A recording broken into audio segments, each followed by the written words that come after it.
Shogun is an incredible show created by Rachel Kondo and Justin Marks and is based on a novel written by James Clavell. It was first adapted into a movie released in 1980, and that's all I'll say about that movie. It's a story that takes place in the 1600s, and it follows an English sailor, John Blackthorne, whose ship had gone off course and was completely lost at sea due to situations out of his control. He and his crewmen are slowly dying of hunger right when they're discovered by some men who arrest and imprison them. John soon realizes that he has arrived in Japan, a land whose location the Portuguese had kept secret from the rest of the world in order to slowly conquer and keep whatever valuable things they discover all to themselves. Catholicism was their weapon of choice, since they definitely wouldn't be able to use force without losing too much blood and using up too much of their own country's resources. As it turns out, this is a nation whose men do not fear death and have done enough exploration and conquest on their own to match them in weapons and warfare. Fortunately or unfortunately, our protagonist arrives in the midst of a power struggle between Lord Yoshi and Lord Ishido. John Blackthorne narrowly escapes death several times before finally aligning himself with Lord Yoshi and earning his trust and that of his interpreter and my queen, Mariko, after he reveals to them that the entirety of Japan is under Portuguese territory in accordance to, I shit you not, a treaty signed between the Spanish and Portuguese. Yeah, it turns out these two nations basically share the world among themselves like a birthday cake, and even drew up a treaty where they both agreed to not interfere or cross into each other's territory.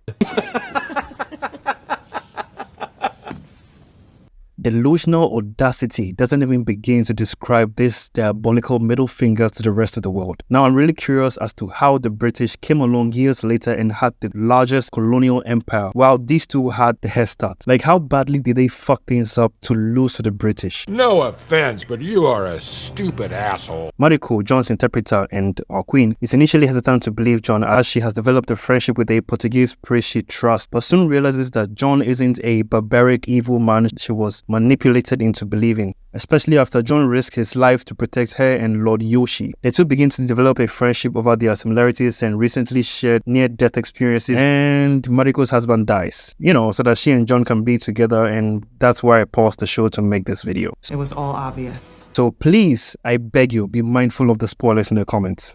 I have to admit, when I first watched episode 1, I thought I was watching a story based on real events, but Shogun is entirely historical fiction. No way. This show is definitely not for those of you who are too lazy to read subtitles, because about 50% or more of this show is in Japanese. Because the show takes place in Japan. So the anime sub-watchers can easily binge watch this show in one sitting. And after watching the first 2 episodes alone, I found myself going down a bit of a rabbit hole trying to find out what lenses and cameras and lights were used, because this show is just so damn beautiful. So if you're studying cinematography by yourself like I am doing, and you want your outdoor scenes to have this magical fantasy feel, almost borderline anime aesthetic, then this show will be a great source of inspiration and reference. The characters and cast are phenomenal, 3-dimensional, and still quite mysterious. Take Kashigi for instance, a man who's obsessed with death and, I kid you not, meditates with the screams of men being boiled alive. And the biggest question is just, Why?